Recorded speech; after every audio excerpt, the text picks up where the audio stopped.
President Trump has been trying to make a deal with Iran for them to give up their ambitions for a nuclear bomb. This has gone on not just in this term, but his last term as well. As far back as last March, he told me that he went the diplomatic route. He sent a letter to the Supreme Leader last March. He broke the news with me first during that interview. Watch. The people of Iran are great people, but they had a tough regime. And they'd meet and they'd be shot in the streets. I mean, it was a tough deal. But I would rather negotiate a deal. I'm not sure that everybody agrees with me, but we can make a deal that would be just as good as if you won militarily. But the time is happening now. The time is coming up. Something's going to happen one way or the other. I hope that Iran, and I've written them a letter saying, I hope you're going to negotiate, because if we have to go in militarily, it's going to be a terrible thing for them. You wrote a letter to the Khomeini, yes. the leader? When did you send the letter? Yesterday. And you said you better negotiate, or we want you to negotiate? I didn't say you better. I okay. said I hope you're going to negotiate, because it's going to be a lot better for Iran. And I think they want to get that letter. The other alternative is we have to do something, because you can't let them have a nuclear weapon. And the president followed through on his promise. Joining me now is the Foundation for Defense of Democracies Senior Iran Program Director, Behnam Ben Taleblu. Behnam, thank you very much for being here. Operation Epic Fury has severely degraded Iran's senior leadership and military capabilities. Khomeini is dead. Where did things go from here, in your view? Great to be with you, Maria. That's the million-dollar question right now. There's no doubt America and Israel can achieve a military win against the Islamic Revolutionary Guard Corps. But the question is, how can they nest that military win into a larger political win that produces stability in that country? And that's why, in my view, there is no way out but through. Yes, they have actually engaged in a successful decapitation operation, killing Ayatollah Khomeini, who has been the longest-serving contemporary autocrat in the Middle East. Yes, they're suppressing ballistic missile firepower and collapsing bases, but they need to press ahead. They need to target the command and control of the IRGC across Iran's 31 provinces to disable this missile fire, which we see now coming online more and more, including against America's Arab partners in the Persian Gulf. I mean, Behnam, is there any question that this was the right thing to do for the United States? I mean, the people of Iran are in the streets celebrating, and they're celebrating not just in Iran, but across the world, by the way. You had massive rallies celebrating this in New York City yesterday. The U.S. and Gulf nations are united. They issued a joint statement overnight, signaling a united front against Tehran with more coordinated efforts. The U.S., Jordan, UAE, Saudi Arabia, Bahrain, Kuwait, and Qatar wrote this: we strongly condemn the Islamic Republic of Iran's indiscriminate and reckless missile and drone attacks against sovereign territories across the region. We stand united in defense of our citizens' sovereignty and territory, and reaffirm our right to self-defense in the face of these attacks. France, the UK, and Germany also pushing for a negotiated solution, clarifying they did not participate in the attacks. However, they're vowing to take steps to defend their interests and those of their allies in the region. Behnam.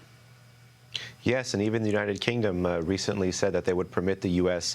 to use some of its bases to go after the Islamic Republic's missile program. So lest we forget, the more the Islamic Republic lashes out, the more actually it is uniting the world against it here. We have to have political resolve, clarity, and courage to see this thing through the end. The Islamic Republic of Iran is the world's foremost state sponsor of terrorism. Targeting that regime in all its breadth and depth is not an act of charity or not an act of missionary work. I couldn't think of a more America first thing than taking out that country's theocrats and pushing past the Islamic Republic to turn an adversary into an ally, because you correctly referenced the people of Iran, Maria, who are the most pro-American and the most pro-Israeli in that part of the world.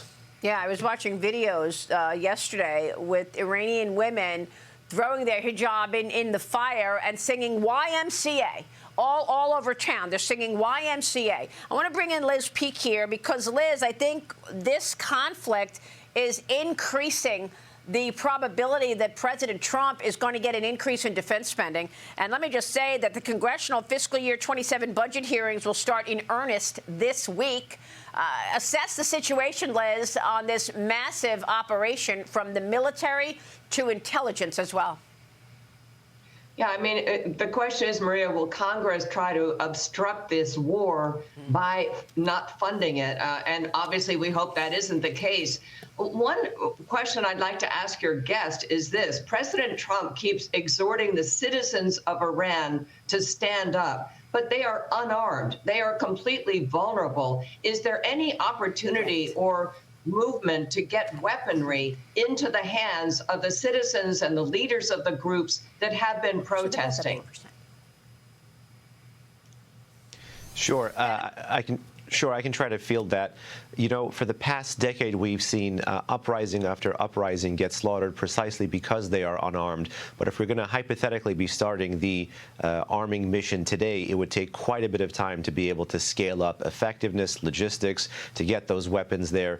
You know, these are people who are fighting for a better future rather than fighting to become insurgents and turn their country into Syria or Afghanistan, with immense respect to them. Certainly, it is going to be bloodier. Certainly, it is going to be more violent. You're absolutely right about that. But that's what we have to do with targeted airstrikes, is to continue to drill down against the regime's security services such that the incentive to defect, the incentive to survive is so great that these guys don't fire their missiles, that these guys don't fire their drones. But you are right that at some point in time there is going to have to be a ground game. And even if these folks are unarmed, the one tool that they will have is volume. And that's why President Trump, as well as exiled Crown Prince Reza Pahlavi, have been talking about holding street power back up until this security apparatus is gutted by American and Israeli air power. Well, it's a good point. And, Behnam, you know, a lot of people forget how beautiful and rich and free Iran was at one point before 1979. The White House confirmed yesterday the leadership class in Iran contacted the United States asking for new negotiations on a potential successor for Khomeini. This will be the second selection of a supreme leader since the establishment of the regime. And, of course, Royal Highness and Democrat opposition leader, His Royal Highness, the former Crown Prince of Iran, Reza Pahlavi, as you just mentioned, has been the face of this opposition for a long time. He's joined me several times along the way. And here's what he told me yesterday. Watch.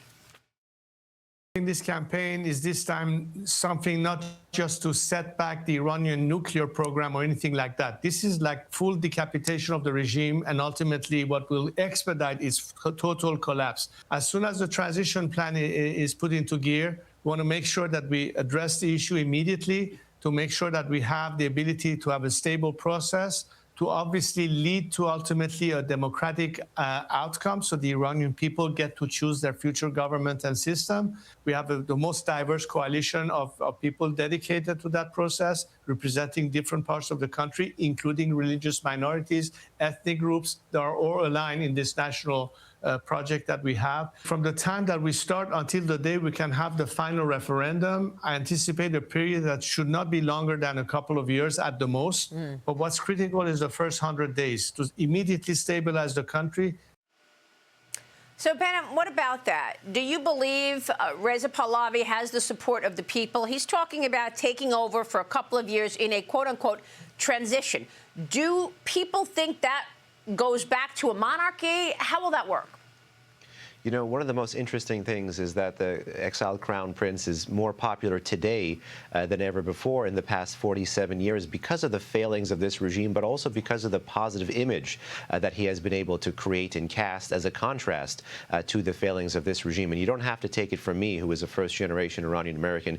You can take it from the Iranians who were out in the street in the month of January under the cover of fire, under the cover of bullets, saying, "Long live the king." This isn't a referendum on monarchy. This is an attempt for Iranians trying to push past the Islamic Republic and get their freedom, and they do see Pahlavi as the best case to get there.